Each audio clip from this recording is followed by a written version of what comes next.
My name is Jessica Craybaugh. I'm a residential community educator for Housing and Residential Life. I also work with a team to put on these events called Critical Conversations. So we had our first one last month, and it was on suicide awareness, and we are really excited for today's topic on undocumented students. So I'm going to go ahead and pass the mic to our panelists to introduce themselves. Hello everyone, my name is Jordan Mazariegos. I am a senior at Oklahoma State University. I am majoring in accounting. I am undocumented. I am a DACA recipient, and I live in Tulsa, and I've been living in the United States for 22 years. Good afternoon. My name is Angela Vivar Romero, and I work here on campus with freshmen specifically. And I'm serving on this panel just to give a voice on behalf, I hope, of educators and those allies of DACA and for undocumented students. Afternoon. My name is Tim Huff. I work in the Office of International Students and Scholars, part of Leadership and Campus Life in the Division of Student Affairs. Oklahoma born and raised. I work with international students from more than 100 different countries. We have more than 1,800 international kids on campus this fall semester. So there's a lot of diversity at Oklahoma State University. A lot of folks don't know that, but a great deal of diversity here on campus. Hello everybody, my name is Oscar Gutierrez. I am a junior studying hospitality and tourism management, and I am a community mentor here on campus.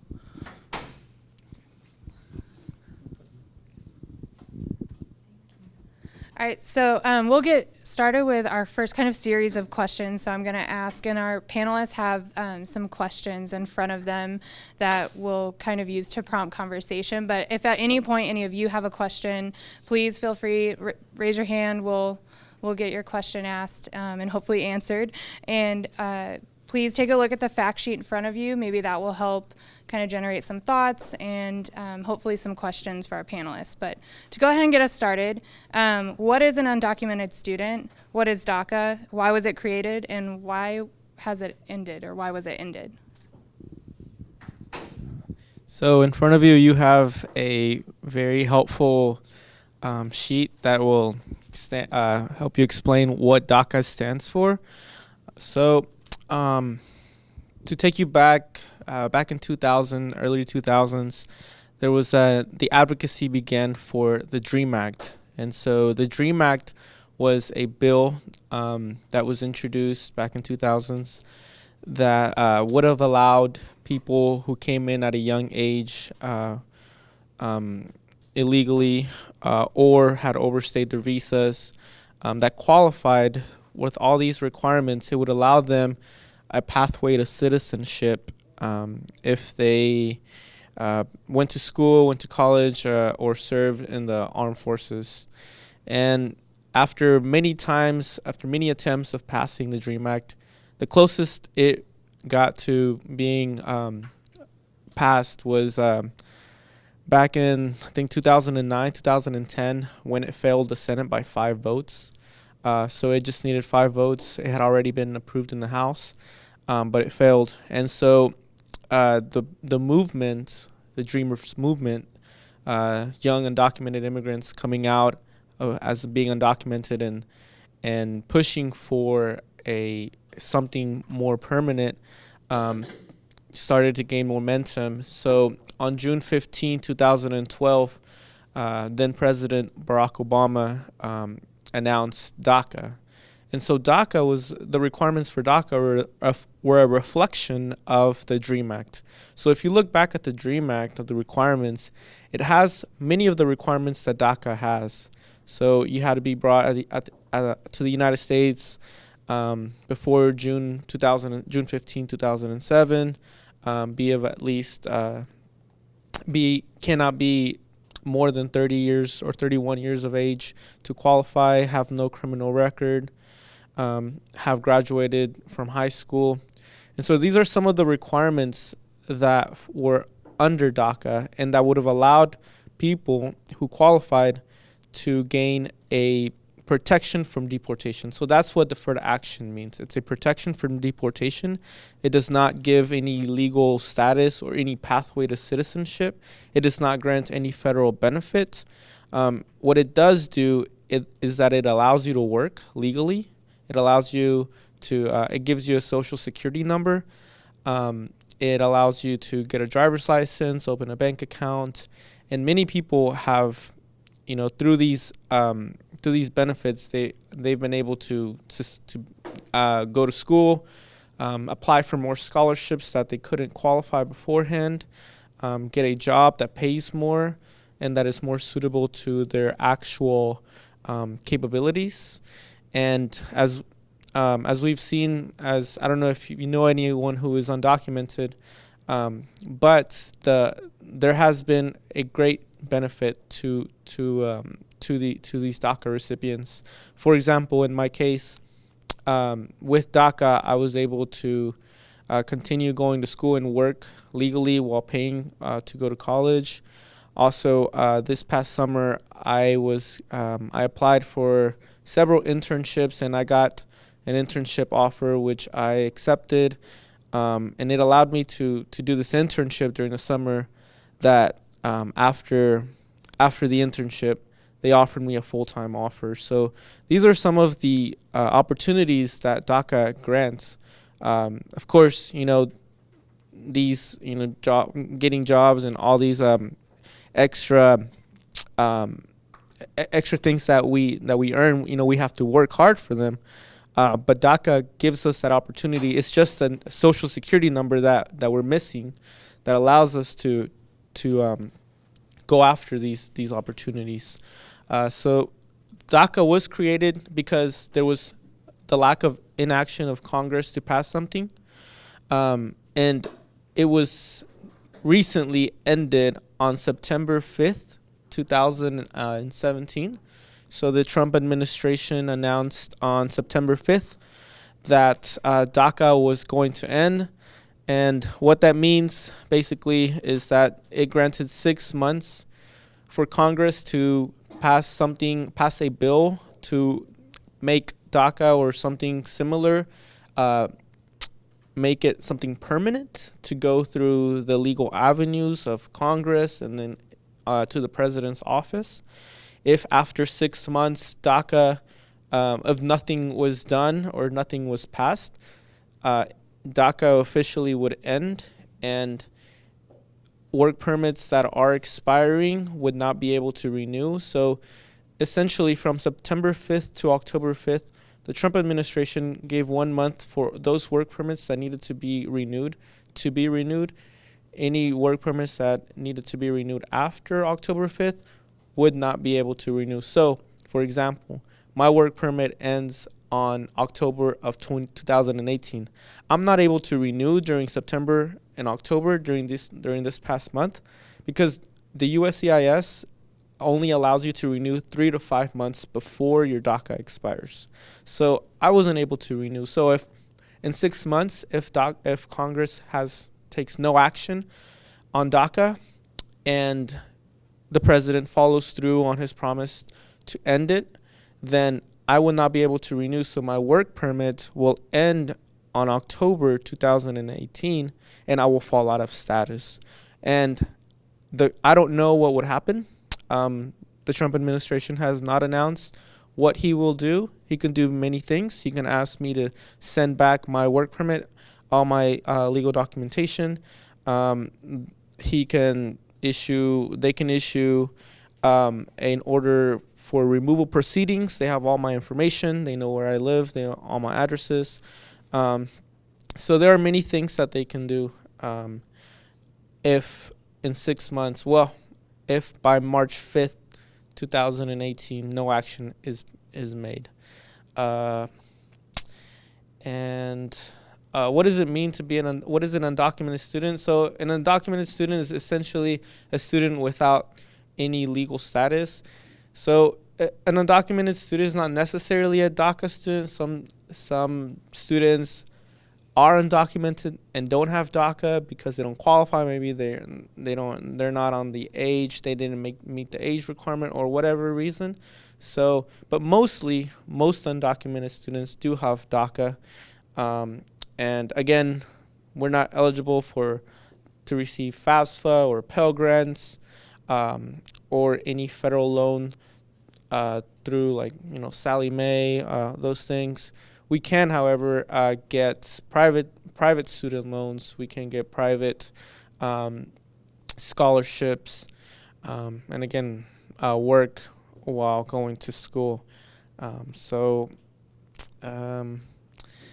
My situation, again, I've been for the longest time going to school part-time, so I can work and pay for school.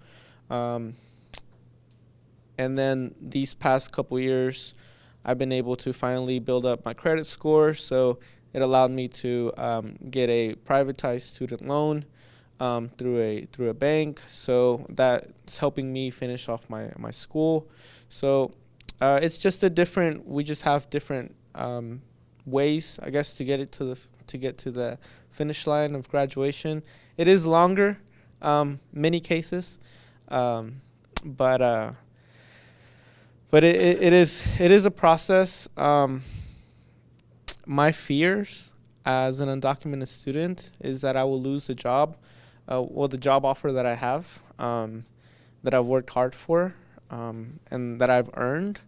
Is my other fear is that there would be an increase in enforcement proceedings for low priority undocumented immigrants. What does that mean? That means that people like me would be subject for deportation, and instead of, we hear the talk about going after the criminals, going after the bad people. Well, they're coming after people who are not a threat to the community or to national security. The example that I can give is that on the news right now, if you pull it up, there's a 10-year-old little girl that is going through surgery at a hospital. I believe she has cerebral palsy or some really bad disease, and immigration is waiting outside the hospital. So as soon as she's released from the hospital, they want to go ahead and begin removal proceedings for her. Then again, this past week I saw a video where ICE entered a house in which a worker who was doing some work in the house entered without permission, without a warrant, and arrested the guy, which later was released because I think they had the wrong person or something.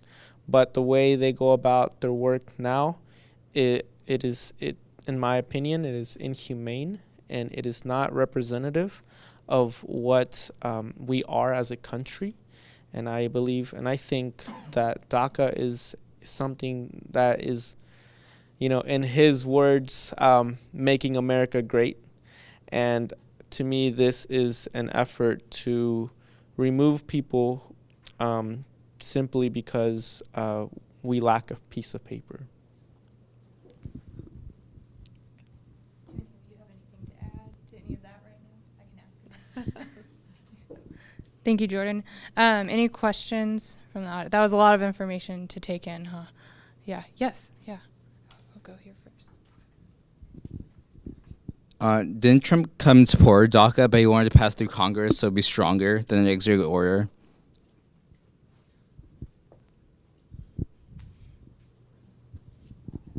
So Trump initially, in an interview with ABC, he did mention that he has a big heart and then that he supports undocumented immigrants. And then 10 attorney generals, led by Ken Paxton from Texas, threatened to sue the Trump administration if he did not rescind DACA by September 5th.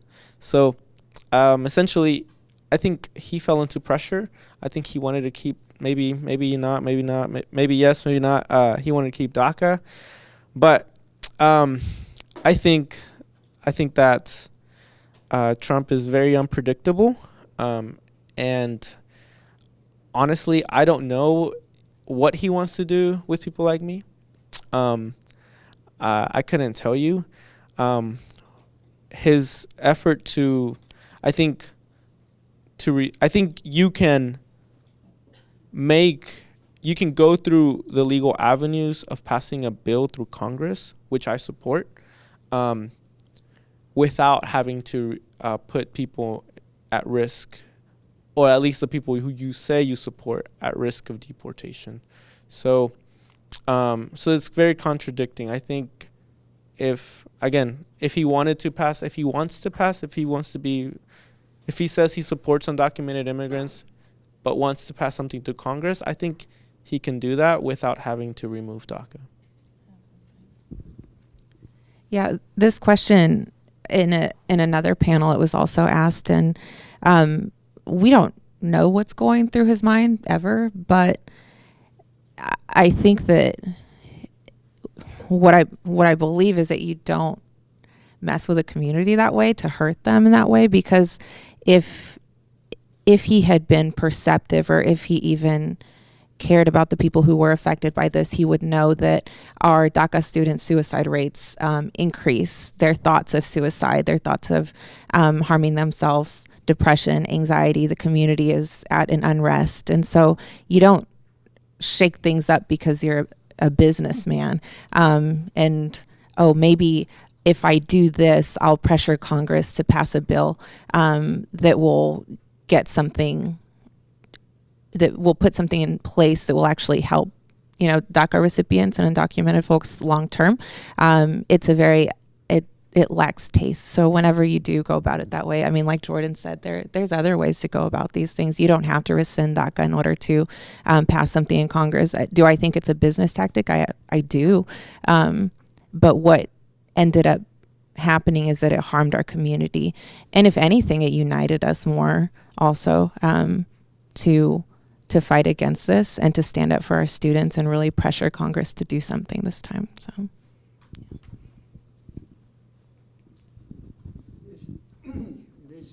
This is a small question.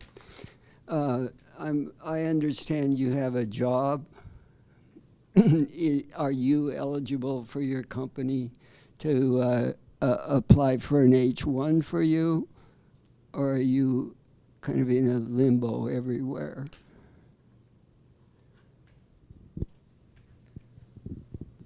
So that was a question that I asked Human Resources where I will start working, and she mentioned that it is difficult for them to make the adjustment of status from DACA to an H-1B visa. Essentially, I would have to, she mentioned, if I recall correctly, that I would have to let go of what I have, the protection that I have now, and basically hope that my H-1B visa application is accepted. And that's another area in which the current administration is trying to make it more difficult for applicants, or for applicants to receive. And she mentioned like my job would fall under like the mathematics category of STEM, but my probabilities increase if I get a master's, or like in my area of study if I become a CPA. So those are things that would help my application go through, but it is costly, and that's an expense that it is up to the company whether or not they want to take on that cost. So essentially, the answer is yes, I can try, but it's not a guarantee.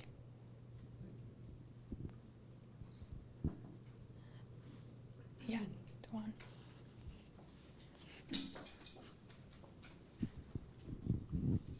So I have a question. Do you think that the whole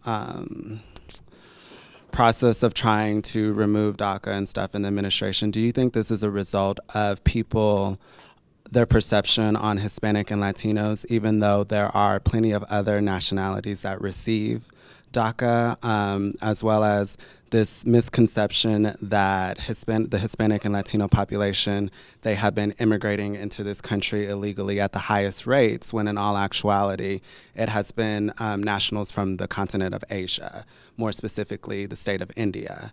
Do you think that because of these negative portrayals that this is why we're seeing this today with the whole DACA policies and stuff?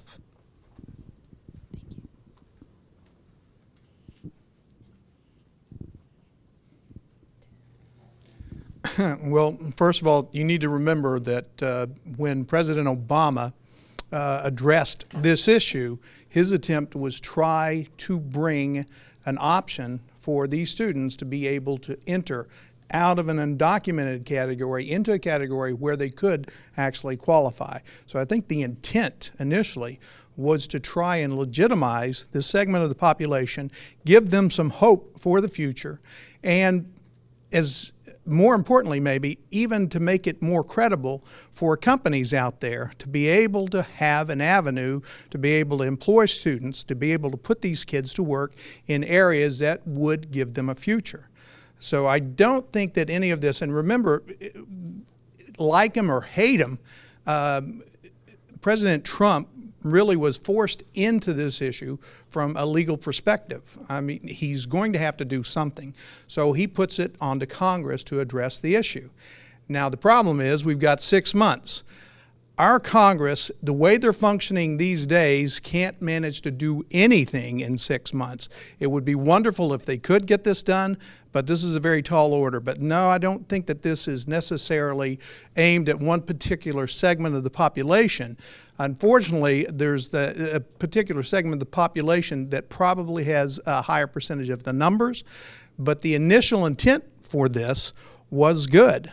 The problem is that now any of the individuals who believed in DACA and put their documentation forward and stepped forward, now they're in the limelight. They have all documentation with the federal government, and they've got to be scared, they've got to be nervous, rightly so. They have more information on them than the overwhelming majority of the students that have not applied for DACA relief. And there are a great deal of undocumenteds out there that did not step forward because they probably didn't trust the government as much to follow through on this stuff.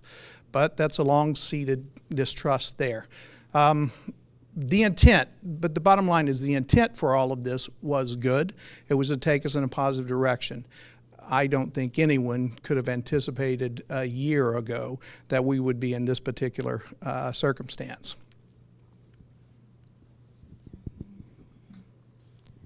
Can you ask that in like a nutshell again? Just like, and then I'll repeat it on the mic if you want to. Basically, do you think the negative portrayals of Hispanic and Latinos have affected the whole policy implication of DACA, and like what's going on in the media where you have people here saying that DACA is just another way for illegal immigrants from Mexico to be over here, and that's why we have to have this wall. Yeah. Like the gentleman just said that, oh no, this is for a positive change. We're trying to legitimize that. Do you think the negative portrayals of Hispanic and Latinos affected this at all? Do we believe that the negative portrayals of Hispanics and Latinos affected this move at all?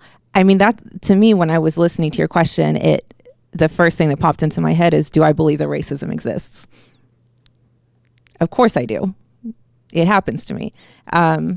Do I think that there's people who don't want brown people or black people in this country? Absolutely. Do I think that that affects policy? Absolutely. Do I know that that affects policy? Yes, there's research on it. And so when you ask that question, like I said, the first thing I thought of was, does racism exist? And if it was that lighter skinned people with blonde hair were coming into this country to work and who were undocumented, would everybody be as frazzled about what's going on? They can claim that they would be, right? Because we see that on Facebook posts, we see that in arguments all over the internet, but is that the reality? And you have to ask yourself that question. And I mean, I'll go as far as saying, I don't know that everybody wants this to be a country of mixture of different colors, that, you know, dad wants his daughter to date a black guy or a Mexican guy, you know, and I think that affects the decisions that we make whenever we choose to support a candidate or not support a candidate, or to support a movement or not support a movement. And so in terms of the negative perception of Hispanic and Latino people in this country, and whether it affects DACA being rescinded, I believe that it does, because it's a lot more safe for people to feel like we're controlling this.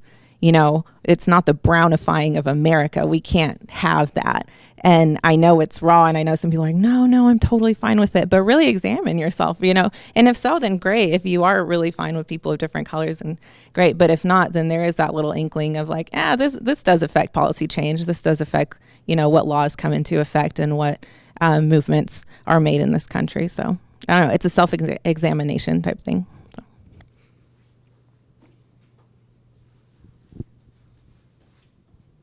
The effect of Mexico on the history of the United States is enormous.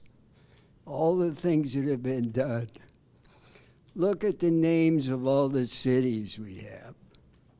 And even Queen Isabella instructed the pioneer Mexican cowboy during the Revolution to drive 10,000 Longhorns to Louisiana and give them to feed the revolutionaries in the United States. It's you know, and for people to be biased against Mexico, I mean, Mexico is not a new thing and has done one.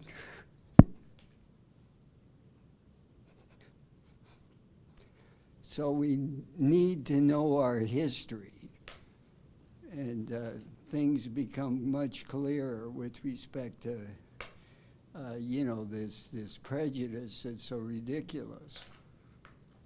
Any of you have a response? Thank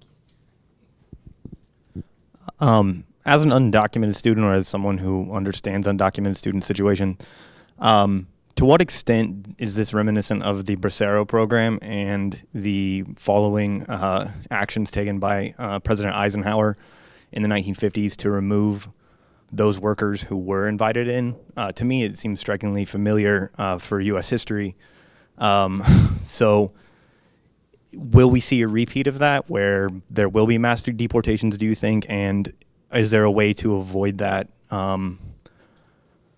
externally from Congress? Because as was pointed out, Congress is not in the mood to pass legislation at this moment in time, it seems. Thank you. Yeah, well, you know, the Braceros program allowed people from Mexico to come in, do seasonal work, and then go back. Usually they were farm or laborers that would come and do the work. And so, and if you ever have the chance to go to Tulsa, there's a Woody Guthrie Center. And Woody Guthrie, throughout his music, he explains that there's actually like newspapers and actual memorabilia from like those times that kind of go into, he talks about people, those workers. The difference, I think, from that and what we're seeing today is that, you know, those are workers that, you know, for the most part lived in Mexico and really had no interest, and I don't want to say this, but I think, or it seems like that they only had their interest in working and then going back and just living their life in Mexico. I don't know if they had interest of becoming a citizen or not. Again, I don't know that.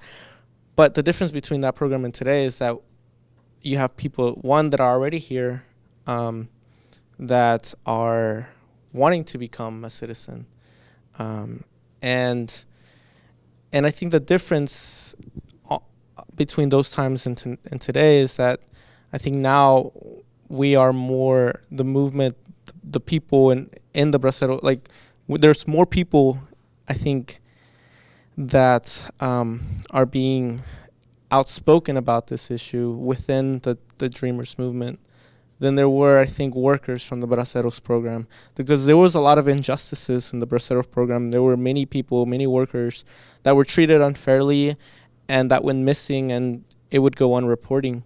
There would just be a news article that would say, well, so many people, there were numbers, they weren't names. And I think now, one part of the work that me and people like me are doing is putting a name to our stories, to these numbers, and to say that we are here, we want to be here, and we want to contribute, we want to be a part of we want to be, accepted in a way, and I think that's perhaps one of the biggest difference in the movement. I don't know if I answered your question, but I guess the last part was just the extent to which you think, like obviously Project Wetback was terrible, like headed for a second situation in that regard. Well, I hope not. Yeah. I think, well, it would be crazy expensive for the U.S. to do that from the first place, and I think that we have, for example, I know a lot of immigrants are becoming more informed about their rights, about the due process that exists here in this country to go through legal proceedings, and if you talk to an immigration attorney, you'll hear that immigration courts are backlogged for years in cases, and so it will take a long time to implement something like that.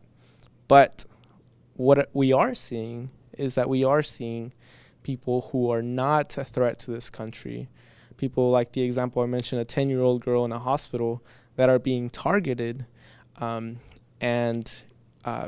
people all over this country being harassed and yelled all kinds of names. And those, I think, in my opinion, are personal experiences that I don't think you need a program like Operation Wetback to say that these experiences that are going on already, that I'm afraid that my mother will have to experience, these experiences are, I think, just as horrible as Operation Wetback would be, so.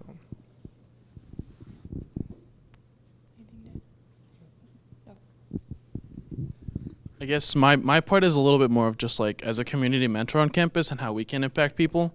So, I mean, as a CM, people don't always like to, or as a community mentor, people don't always like to share their personal experiences and struggles with one another and stuff. So just being able to just stress the amount of resources that we have on campus is really, really important. Personally, DACA hasn't affected my family, but just seeing everything on the news and seeing how much devastation that it can bring is, I mean, it's a serious thing for everybody. So just being able to sympathize with a lot of those people and being able to show them all of those resources that we have on campus, like the Office of Multicultural Affairs, is just really important on my part, I guess, and just really stressing all the resources and that it is a problem that is happening. So I guess the McCarthy-era hearings, the 80th Congress, those are some of the darkest days in U.S. history. I would like to think as a nation that we would not repeat something like that. And as much as we all hate the little tweets that get sent out on a regular basis, that's part of the social media that's out there. And that's part of one of the watchdogs that we have over us as a society to shine light on situations like this. So no, I really don't see us moving in that direction as far as anything rolling through Washington, D.C. again.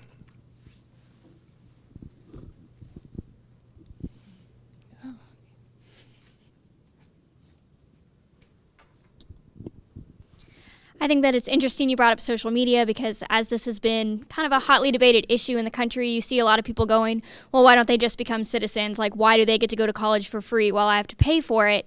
So what do y'all think are some of the most common misconceptions about DACA?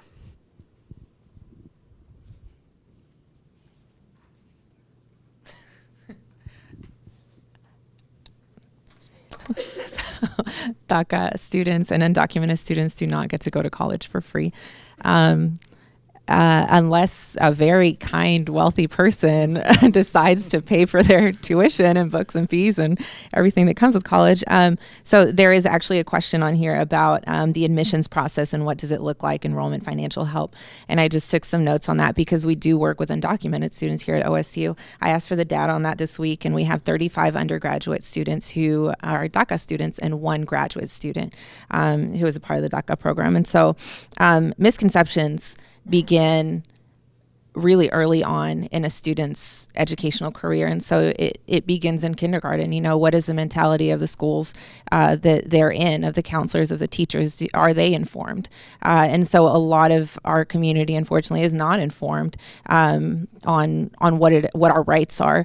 And that does come from the schools a lot of times, because I worked in a public school system for a few years, and the number of counselors and teachers who were not aware that our undocumented kids could go to school, could go to college, it was really big. And so I always had to step in and say, no, these students have the right to attend any university in the nation, any college or university. And so any undocumented student can go to college. That's a misconception. And that blocks a lot of people's, it hinders their future, you know, from developing and from them getting the opportunities that they need for personal success, emotional success, and financial success for their entire family. So whenever a student does come here to OSU and they are undocumented or have DACA, they go to Virginia Leathers, who's a really awesome resource on campus, and they sign an affidavit of intent. And so this affidavit, I think Jordan can probably speak more on this, but it basically means that a student who comes to OSU undocumented or with DACA will be able to come here and have in-state tuition. So the student sometimes freaks out because we're sitting there together and we're looking at the bill, and the bill says out-of-state tuition, and they're like, oh my God, $10,000, you know, however much it is. And so then we have to say, no, in a couple of weeks, your waiver is going to come in. And so that means that they'll be able to pay in-state tuition. Who helps them with that in-state tuition? Whatever it is that they were able to save before they came to OSU or to whatever institution they decide to go to.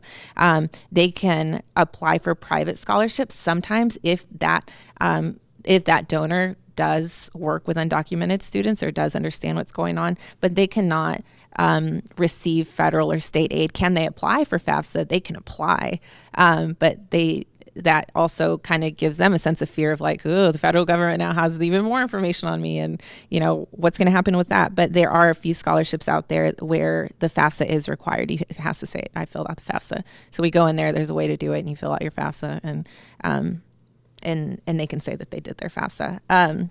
But yeah, no, these students, a lot of them come very much just on faith and on a plan. They have a plan, but the faith is that we will also help them in some way and guide them.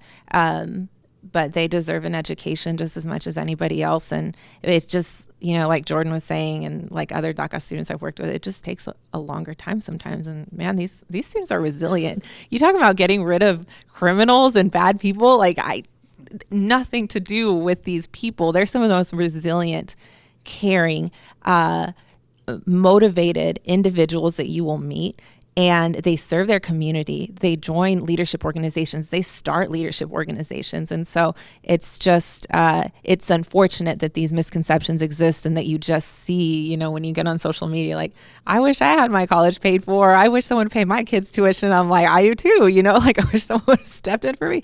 But yeah, there are a lot of misconceptions. And like I said, I think one of my passions also is the K through 12 system, and that how do they get here if they don't know that they can even come here, or that this is an option for them, or that even a community college would be an option for them, or that a state college would be an option. You don't have to go to community college. You can actually go to a state college, and that we would plug ourselves, that we would insert ourselves into the public school systems and charter school systems to let those schools know that we do accept undocumented students, and we are the point people for that. So.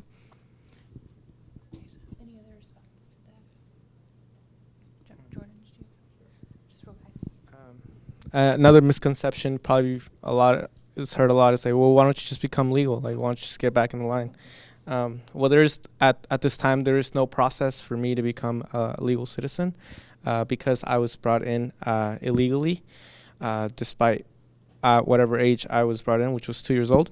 And if I were to want to start the legal proceedings, I would have to self-deport to my country of origin, accept receive receive a penalty for coming in illegally. So I would have to ask for a pardon, and then I would have to start the legal proceedings. And depending on what country you're from, the backlog is different. So from Mexico, I think it's about 10 to 15 years that the applications are backlogged. And so those, I would have to wait an additional 10 to 15 years. And then after that, they'll decide whether or not I get approved. And those applications are costly with attorneys and the whole forms. I know recently, I think recently a friend of my ex-coworker, she's going through the process with her husband, and they have spent over $10,000 just to try to get him legalized and into the country. So it's not just like, oh, I'm going to go down the street and I'm going to go apply and I'll get accepted in a couple months. So it doesn't work that way. And there's so much risk that comes with, doing that. So.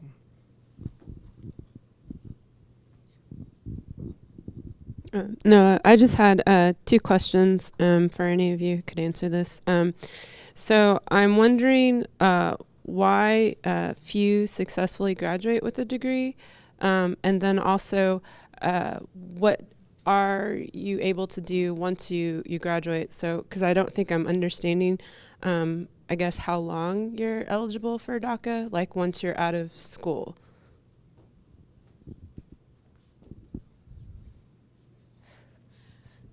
So talk about the struggles. Okay.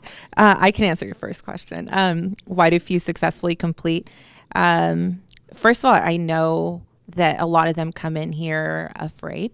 And so my first conversations with undocumented students, they don't realize that I realize they're undocumented because I look at their financial screen and I'm like, I think maybe, And then when we start having that conversation, they're like, and so just letting them know that it is a safe place. But how many kids, 35 undocumented students, I know maybe 10. And that's sad because how are these other 25 and then the undergrad that I don't know walking around here without any support? And I say, I'm sure they have support from other people, but that makes me sad, And then what if there aren't no allies at that university or nobody that's letting it be known that they are there for them? Then, how much harder is your journey without support? And so I think that makes it tremendously more difficult on those students to know that I will step in for you. I'll find some money somewhere, or we'll do a fundraiser, or we'll, see what's available. But to not have somebody in your corner, I think that makes it difficult. I don't know that all those students will need somebody, to graduate. Maybe they're just that resilient. They're going to be able to do it on their own. But I think that relationships play a huge key in being able to unlock a lot of success for undocumented kids and our DACA students. So that's one struggle. And of course, financial money. My parents are immigrants and they don't have college degrees. My mom didn't even finish junior high school, and so what kind of job can you get like that? And so not only is it the social support I think that's lacking, but it's that's a huge part of it is the financial support. So you can't come back if you have a big bill over the certain amount, and then you got to go back home.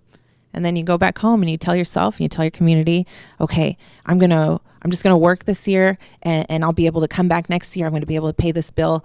And sometimes it happens and then sometimes it doesn't. I think it's just that slow fade. It's like college dropout. It's like high school dropout. you just don't show up next semester, and then you don't show up the next semester, and then you've built a new life without education. And I think that pulls people away from their education also. So DACA is renewable every 2 years. It is not a taxpayer cost. We pay the cost of $495 to renew the application, and again, it doesn't guarantee us that it's going to be approved. So once it's about a 3 to 5 month process to go from the sending of the application to when we receive our card. And so every 2 years is renewable. You renew 3 to 5 months prior to the expiration date. So what happens is after college, if they're still eligible for renewal, they can renew as long as DACA is still in place. They can renew it for every 2 years. Every 2 years they can renew. But now, people who are stuck or who will fall out of status after March 5th, I don't know to answer your question for that. Yeah, they don't know. No one knows really.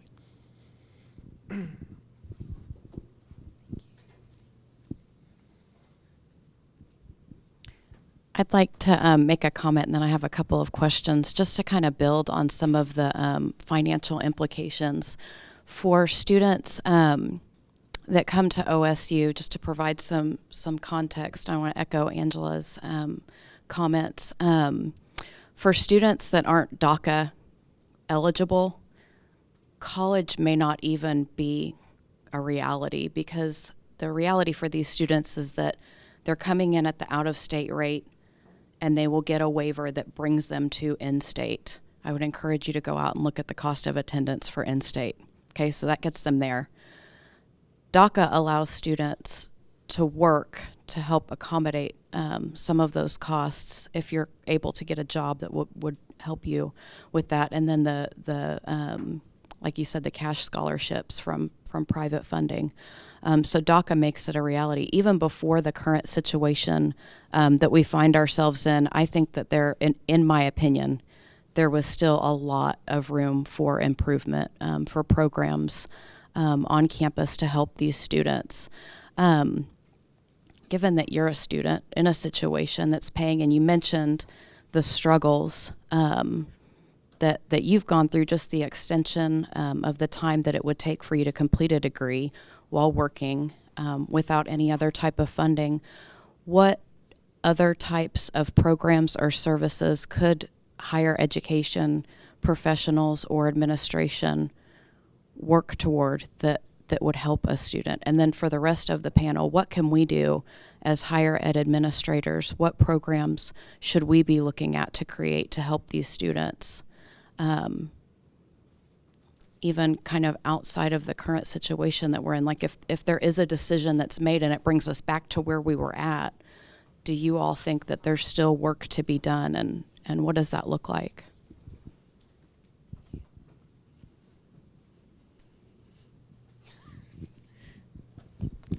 I think financially at a college wide level, I think there are some scholarships that require, for you to, a requirement would be like, oh, we got to fill out the FAFSA before, and based on, so that in a way kind of already is discouraging, right? So for me, I think allowing the scholarships to be more inclusive of undocumented, being taken into consideration, the fact that there are DACA students and undocumented students in the college, in your college, that could potentially benefit from those scholarships. So opening up, taking away that restriction would be very great. And also showing support, and not just, face-to-face expressing it, but through just policies, statements that the university issues, student organization groups that are on campus, to show awareness and to inform, the whole community.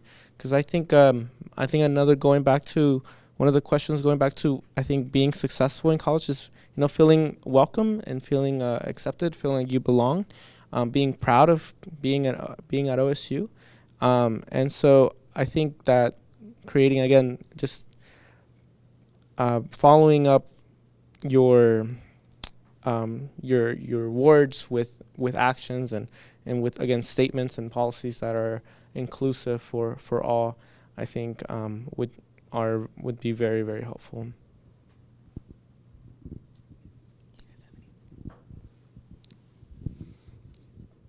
Libby, your point about the tuition cost, we're looking at the non-resident rates are going to be $11,000 plus semester for kids. So yeah, it's not going to be affordable for a lot of those kids.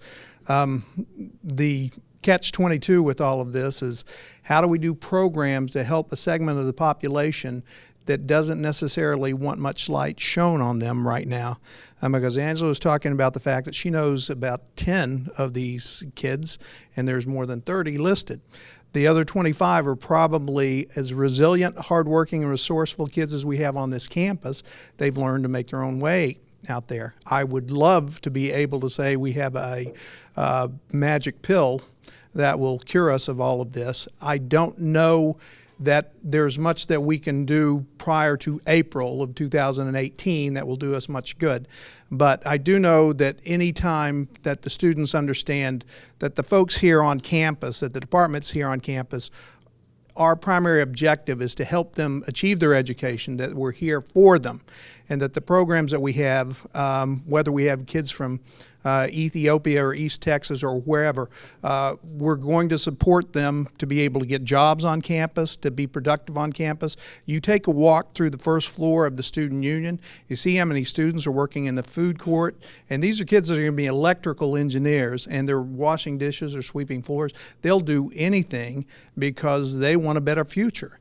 And these are the kind of hardworking kids we have. And as an institution, as long as we have programs going that allow them the opportunity to be able to interact and be part of the campus, and hopefully be able to work into programs that will be consistent with their college education and help them achieve their educational goals, which is what we all try to do. That's probably as good as we can do for now. Maybe in April of next year, we'll have a little better direction. Hopefully it'll be positive direction. I guess personally, I would just like to see more like financial aid programs in a way, just because my parents only made it past, I think it was like junior high, and so college wasn't necessarily stressed for me. So when I finally got here, getting help to like figure out how like FAFSA and everything works was just really, really hard to understand, having my parents who don't really speak that much English. So it's just really it was just really hard to like see the concept and see how everything like works financially and stuff, and just being able to know that you can do it, regardless of having that help from your family and parents is really important. I think transitional programming is really important. And so if we want to focus in on the Latino community, or even on like the Asian American community, I actually met a European girl that has DACA. And so, but if you look at these communities and you're working with what you have locally, what it tends to be is that we work more with, if you can convince the family, if you can convince a family in a Hispanic community, like say we're talking about them, to allow the student to come to OSU, then you're good. If you just convince a student, that's a no-go, because our parents have us like that. It's a family, it's always together. And so I think just understanding and being open to having voices at the table who make decisions in any transitional programming that you might have, or any outreach that happens at the junior high and high school level. Then I go back to junior high. Our kids recruit at junior high. Our kids don't recruit whenever they're in 9th through 12th grade, as well as they do when you get them from the 6th through the 8th grade level. And so students are knowing early on, if Oklahoma City Public Schools, South Public Schools knows that we are supporting from a junior high level, I think that gives a good in, and it gives us that branding in those communities of like, yeah, we're good.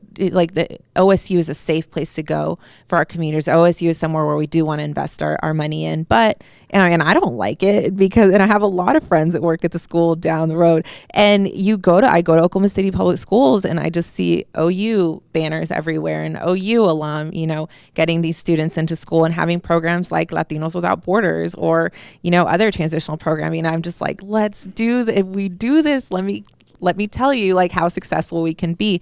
And so showing that support at a different level and allowing for various people to come to the table and say, I can get you a lot more if you listen to what I know about my community, because you're doing it this way, and I'm sure it's working out. It looks like it's working out fine, and it is, but there's even more that we can do when we reach out to these communities before the student even shows up to OSU, because once they're here, what do we do?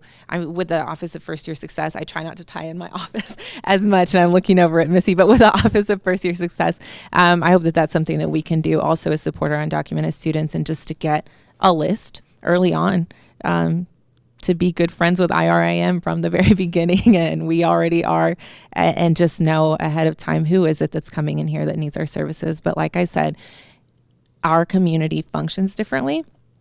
We make decisions differently about education, but they need to see someone that looks like them that's saying, yes, this is okay. Yeah, it's okay. And so that is something that kind of just like burns inside of me that I always want to express to our university, is that I am proud of us, and I'm proud of the work that I do. I'm proud of the work that we do, but there's work to be done. It just got to have ears, to listen also. And I think that we do. I think that I can start initiating that. So. All right, we have time for one more question in the back, and then some final thoughts from our panelists. Alrighty, hello y'all. My name is Amanda Sandoval. This is just like a quick, little short announcement, not really a question for the panel. But thank you all. It was really great answers and whatnot. But MGC, the Multicultural Greek Council, has a scholarship for the undocumented and DACA students here on campus. So please share along. We have a pretty flyer that I made in 10 minutes. So please share along. And with that, the URL is tinyurl.com/dream-to-achieve. And students can get up to $1,000. So thank you. Thank you. Okay. So I guess at this time, I just want to thank all of you for coming and participating, whether you asked questions, shared comments, or just sat and took it all in. It's a lot to process. Also, thank you to each of our panelists. I want to kind of leave here, though, with some final thoughts from each of you. Maybe highlight a couple of resources on campus that haven't been mentioned or that you really want to make sure our students and staff are aware of. But final thoughts for us to walk away with. I can start wherever. Jordan, so you just happen to be right there. One thing I want to definitely say is that I did not choose to be political. I did not choose my life to be political. I didn't choose to, these are just kind of the cards that were dealt, right? And I choose to speak out because there is a lot of misconceptions out there.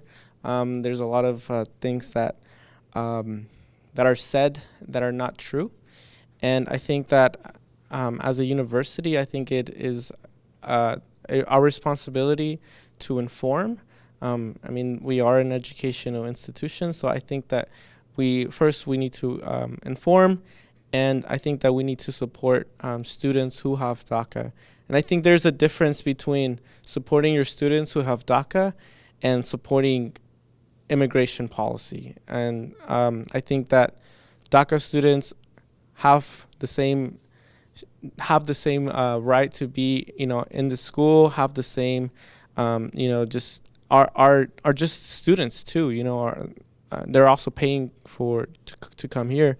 So I think that supporting DACA students is not a political sort of move. It's a way to support your students it's a way to support all your students. And again, it's not they didn't choose to be, DACA, to have DACA, or to be caught in this whole political mess. So, and yeah, that's what I want to say. Some thoughts, some things I was thinking about is that when my mom came to this country, when my uncles, my aunts, my cousins who decided to come here to work and for my future, they didn't come in here with little like little bandanas on their hair, little bandits or something, like I'm gonna rob this country and I'm gonna, be a criminal here, and I'm, oh, they are, because yeah, okay, it's fine. But nobody, I wouldn't say nobody, but very few people who in my family, in my home, with my blood, came here saying, I cannot wait to be called a criminal. I cannot wait to take advantage of a system that they're not taking advantage of, because undocumented people do pay taxes and they have a tax ID number. And so whenever people come here, I think there is that misconception of some people say everybody in Mexico or everybody from down there wants to come up to the US. No, they don't. Do you want to leave your home? Do you want to leave your heart behind? Do you want to leave everything behind that you have ever known, the language that you know, your relatives, your mother, your father, with the guarantee that you will never see them again? Because my cousin, who's been here for over 20 years, has not seen his mother in 20 years because he can't go back. You go back and you could be in federal prison. You go back and you get your name on a list that if you try to come back to the US, it's not happening. And so these human beings, my family, they don't choose to abandon everything with so much joy in their heart that they get to come to the US. They do it because they get to work and have an opportunity that they don't necessarily get back home. Because I do have cousins back home, Orizaba, Veracruz, back there with degrees who are cleaners, who are selling sandwiches on the side of the street because they can't get a plug-in to Mexico. They don't have $30,000 to pay for the position that they need, because you got to pay for your position in a lot of these places. You're an engineer, you got $30,000, one guy's retiring, you got to pay him so that he'll give you his position. And so it's not the best system down there for these people to be able to thrive. For my family, I think of myself, I have a ton of female cousins and we're all about the same age. And I look and I see where they are in the position that they're in. I'm think that would have been me, and they're living in poverty. I go down there and I see the situation that they're in. I'm like, that would have been exactly the situation that I would have been in, but I get to be here and I get to have a college degree and I get to have a master's degree and I get to help other kids go through their college careers. And so just maybe when you hear these things, when you see people, say offensive and hurtful things, these are humans. I'm a human. I'm a product of illegal immigration. And I would like to think that I've done something to help my community and to maybe stamp out that stereotype. So, yeah. Nice plug, by the way. It's good to see that you're putting your money where your mouth is and actually making something available. That's one of the things that we can do on this campus. The other thing we could do is when we see students that are working, give them a compliment. Nice job. I appreciate what you're doing. OSU is a wonderful place to go to school. This is one of the best atmospheres of any university I've ever seen. And it's good that we let people know that, and it's good that we let them know our concern. Don't let social media and what's going on out there rip us apart, because it's easy to get polarized in this particular political climate.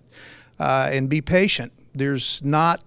We're not going to know exactly which direction we're going to be going on this until March of this next year. But also be active.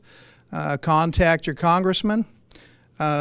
It may not do any good, then again it may, but at least you'll know that you've contacted them and told them what was on your mind, and that what you're interested in is what's in the best interest of the future of our children. That's what we all want. That's why we're here. That's why Oklahoma State University is a place where I've worked for 3 decades. I'd do 3 more decades if they let me. But there's nothing in the world that's more rewarding than helping students achieve their goals and move on with it. So if you get the opportunity, support these kids as much as you can. And just hang in there. It's going to be a tough battle for the next 6 months. I don't think I can beat these guys in their closing remarks, so sorry. But I just think it's really important that at the end of the day, every student, DACA student or not, is here for the same reason, a really good education and an overall better life. And I just think that's really important. So.